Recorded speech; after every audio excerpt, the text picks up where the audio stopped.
Hey, welcome back to Morning Joe. Miko Merck, who is here. I see parts of him, actually. Republican governor of New Jersey. Where's the rest of Governor Christie, you're looking great. How you doing? I feel good. Yeah. Gosh. You're going well. We're making progress. Another week and a half, you're going to be walking around the Jersey Shore in a Speedo, man. Really? Let me tell you something.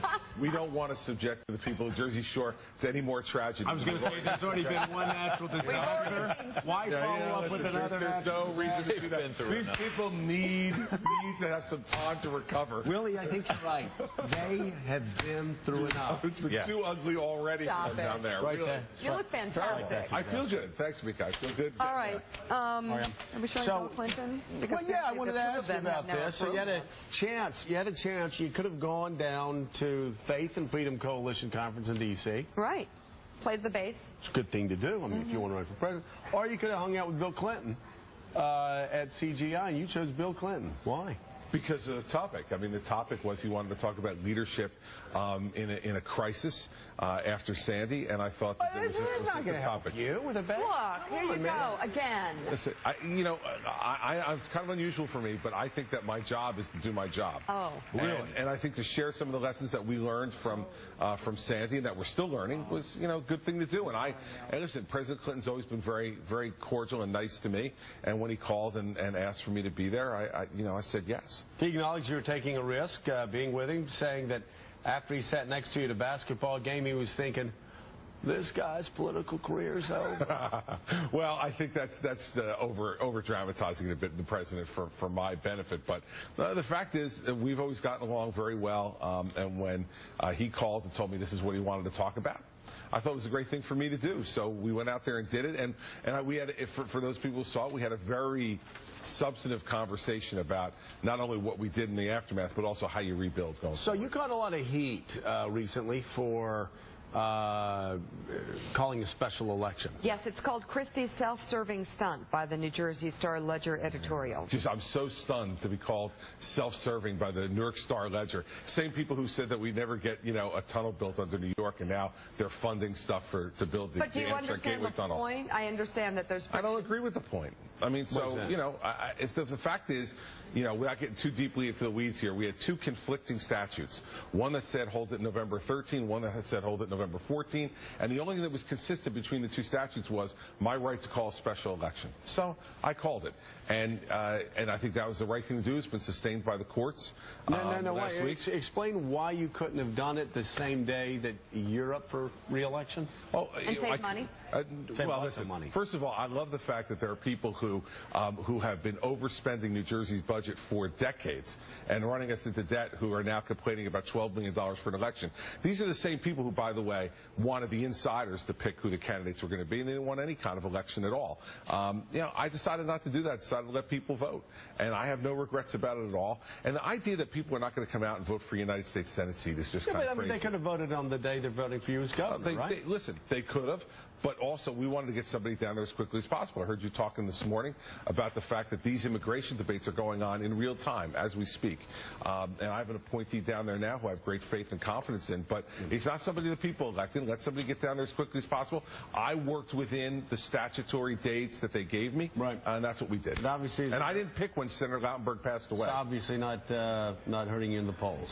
I don't think so. Look at that. Governor, one of the criticisms the Star-Ledger makes that a lot of people have made. 70%. You got to stop reading the Star-Ledger. I stopped a long time ago. Look at that. Forget the Star-Ledger, but a lot of people have said this, is that you didn't want to be on a ballot where the Cory Booker vote would come out, because it would cut into your margin of victory and therefore hurt your future political aspirations. It's not about, first of all, it's not about me. That if my margin is larger or smaller if I win on November 5th. But you also, as the leader of the party, have to think about the down ticket races as well. So that analysis is just a faulty analysis. But in the end, that wasn't what I made the decision based on. I was confronted with a legal decision. I made the legal decision I did. And listen, Booker, and his race for the United States Senate, he's going to stand up or down on his own 2 feet along with the people that we have running. And it wouldn't have mattered to me one way or the other. And if I'd done the same ballot with Cory Booker, it doesn't matter. 4th of July is coming up in a couple of weeks. New Jersey, devastated by Sandy. How much has been poured into the reconstruction of the Jersey Shore? How much more needs to be done? What's the tab going to be to the taxpayer? Well, listen, I think we'll probably wind up getting somewhere between $20 and $25 billion in aid when you go all across the board from the federal government, and a lot of money that we'll be spending on the state level as well, hundreds of millions of dollars on the state level. So I think, Mike, you're looking at $20 to $25 billion that in the end will be spent. But the damages to the state were about $39 billion. And so, it's going to take a while. I think the good news is that business has started to come back.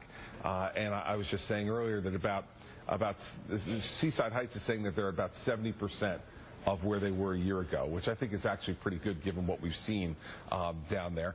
Real effort now is housing. And, 365,000 homes were severely damaged or destroyed. Where are they living? Well, people are living with family members and friends. People are living in apartments. They're living in rental houses. And there's probably now about less than 30,000 families that aren't back in their own homes. Because some of the homes that were lost were also second homes. So there's about 30,000 or so families that are still out there. But they're warm, they're fed, they're being taken care of either by the government or by family and friends. And it's going to take a while to rebuild those homes. We've just started to destroy most of the ones that needed to be taken away and carted away. And now the rebuilding will start. FEMA came out with new maps yesterday that were favorable to the state in terms of rebuilding costs. And so people are going to start to make their decisions now whether they want to rebuild or they don't. We're buying a lot of homes out, too. What, if anything, can you do, Governor, to help people who are frustrated with their insurance companies? It's not necessarily your role to intervene on their behalf, but what can the state do? Because some they're not getting their claims met, they're not getting enough money, they're being told that the kind of insurance they had does not qualify in some cases. What are those people caught in between do? Well, first of all, what we're doing is we set up, I think for the first time, a mediation program that the state is running, that all the insurance companies who are licensed by the state have an order to participate in. So if you disagree about how much money you get, you have a mediation program to go into to try to mediate the disputes before you have to go to any lawsuits. But secondly, part of the problem really is that most of homeowners coverages didn't cover this because they have flood exclusions. The insurance game in town is the National Flood Insurance Program, which is a totally government-run operation. And that's really been frustrating people. I think it's a good example of why this shouldn't be a government-run thing. We should let this go back out to the private sector. We'd have a lot more ability to be able to work with those folks. But when you're talking to the federal government saying, well, why aren't you paying this claim or that claim? They're the only group, by the way, who won't submit to the mediation, is the federal government. All the private insurers submit to the mediation. The National Flood Insurance Plan says, no thanks, Governor. They keep saying, that's a really good idea. And then they don't do it. And then they don't do it. Well, which is what Washington does. We were showing a poll a couple of days ago, a 10% approval rating for Congress. A 10% approval rating, and let's look at your lowest ever, and let's put your approval rating back up because you were talking when we had it up last time. So latest approval rating for you: 70% approval, 25% disapproval, and yet you have a lot of people on the far right that want to disassociate you with the party. Say you're a rhino. And you're doing this in New Jersey. What do you say to them? Listen, I can't concern myself with that stuff, Joe. My job is to do my job. And I think when people look at my record overall, whether you're on the right-hand side of the spectrum, like I am, or whether you're a centrist. When they say you're a moderate or you're a rhino. I don't buy it. Why do they say rhino? I think as you know, I've never heard that criticism until I said some nice things about the president in the aftermath of the storm. Yeah. And then all of a sudden, for some folks, they started to use that term about me. So it has nothing to do with policy? Yeah, if you look at my record, no, it has nothing to do with policy. Just because you didn't call the president a Marxist or a socialist. You actually were nice to the president. I didn't wear my Romney sweatshirt to the tour around New Jersey. I mean, so I don't know what I've said this all along. The fact is, I work for the people of New Jersey. I was doing my job. And I think the people of New Jersey, as evidenced by those numbers, say he put us first and we appreciate it. And I think we need more people in Washington, D.C. Maybe their ratings wouldn't be at 10% if every once in a while they put policy ahead of politics. Yeah, let me ask you this, because I've never been in politics before. You have a learning disability. 30%, Willie, is a 30% lead in the governor's race good or not? I think that's a healthy size lead. Yeah. Is that healthy? That's a healthy lead. Unless you slap on some speedos and go to the... We're not doing that. We already laid that out there. We're not doing that. You ought to just try it and see what it does to your numbers. No. Listen, there's some things that I absolutely, the New York Post, my core know would be bad. New York Post would love you. Was one of those things. Well, yeah, I don't. The headline writers would love you. Yeah, let me tell you. They sure would. You'd take them through Labor Day with that. All right, listen. The only way I would do that, even consider doing, is if Barnacle did it with me. Oh, I'll do it. That'd be a story, man. That'd be That's he would do it with white socks, of course. That's because he's not running for anything, so he would. Wow. He can afford to do it. Oh my God. What if it raised a lot of money for the Jersey? No, there you go. Now you're giving my wife ideas. Mary Pat will be working on me to do this. She's like running the thing, isn't she? She is. She's raised $37 million now. For hurricane relief. They've distributed about a third of that money now to folks. They're now focusing on gap funding. What Willie was talking about is to help homeowners who have a gap between, the amount of money that they've gotten from their insurance company and the federal aid they're going to get and rebuilding their home. And they're working on trying to help people with filling that gap so they can get back in their homes. So after the election, let's assume that you hold them to the 30-point lead, and knock on wood. Obviously, Republicans are going to start coming to you. Some Republicans that actually are interested in winning are going to come to you and start talking to you about running for president in 2016. What are you going to say to them?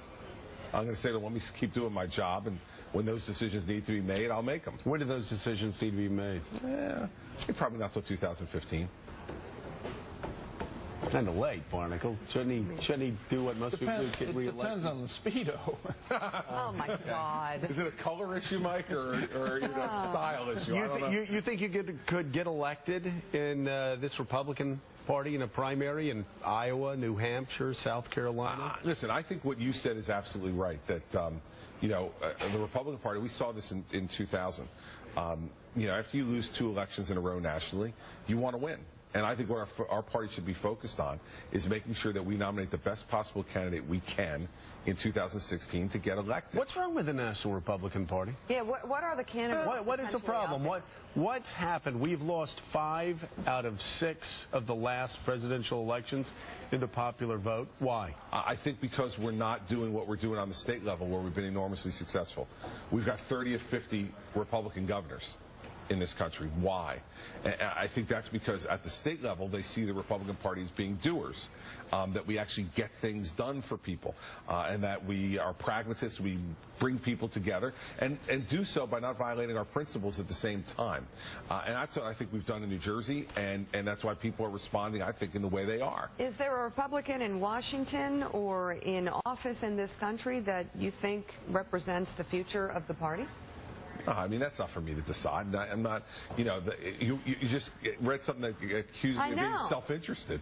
So you want me to answer that question? No, I said you read something that accused me of being self-interested. Yeah. You think I want to answer that question then and, open myself to being self-interested again? I think it's more talking about You're governor of New Jersey. You go around every day. You see people every day. I do. Ordinary people. Yep. Does it ever surprise you when you see some of the things coming out of the Republican Party in Washington from the floor of the United States Senate or the floor of the United States House of Representatives, and that it seems to be so far astray from the ordinary needs of ordinary people? Well, Mike, I would tell you that I would broaden that. Almost everything that I see that comes out of the floor of Congress from both parties shocks me. And I think what you've seen in Congress is that, people are in both end zones, and nobody's playing in the middle of the field. Nobody's trying to get things done. They're yelling and screaming at each other from both end zones. And so I will tell you, I see stuff that comes out of the Democratic Party on the floor of the Senate and out of the floor of the House of Representatives that shocks me as much as stuff that comes out of some folks in the Republican Party, and sometimes even more. So I think that, the fact is that you need someone to take some leadership down there, and I'm disappointed that the president hasn't done that either. I heard you all talking on the way in about, his early parts of his charm offensive. The charm offensive should have started in January of 2009.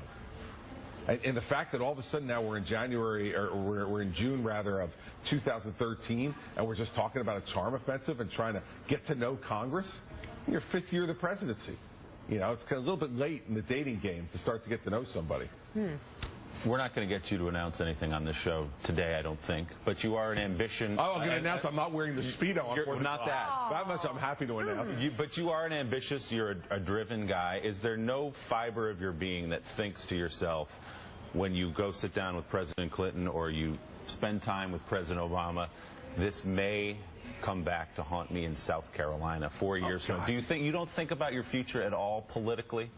Well, first of all, everybody thinks about their future politically, and anybody who tells you that they don't, who's in politics, is lying to you. Of course you think about your future politically, but you can't allow that to be the only thing that helps you to make decisions. So sure, it's a factor. I factor it in. But if that's what rules your decisions, you're not going to last in this business long, because people are going to see you for the phony you are then. And the fact is, I make these decisions based on a totality of facts in front of me and to make the best decision I can. And no, I'm not worried about it. I'm not worried about it. I recognize that there'll be some people who will try to use the fact that I've done my job against me. I'm willing to have that argument. That's fine. All right. Governor Chris Christie, thank you so much. We need to go to the Jersey Shore this summer. Yes, maybe you the do. show. Definitely. That would be fun. Yes, you do. Come back to the Jersey Shore. Hopefully, like the last time, we won't get you like the worst weather ever. That was the worst day. Rain, cold. I've never really been on a beautiful sunny day. Gorgeous. I want to go. Great. I was in Long Branch yesterday. Great things, and I'll tell you, Joe, this is the hardest part about being governor. Yeah. I had more young women coming up from the beach to come up and take pictures with me. Yeah. And they'd stand around and take photos. And this one guy, an older guy, was looking at me with taking pictures. Yeah. And I looked at him. I said, "Isn't governor being in the hardest job in the world?" And the guy just burst out laughing. I'm like, you got to have fun in this job, and that's what I do too. I have a good time. Oh my Lord. People in New Jersey are having a good time now too. So it's good to be back in the Jersey Shore. Mika, come anytime. Come on, Mika. We love to have you guys back. No speedos though. No speedos. Fully closed, everybody. No speedos. Barnacle, you promise? Okay, still ahead. NBC's, thank you, Governor. You're Great welcome. to have Thanks. you on. Happy to be back. NBC's Chuck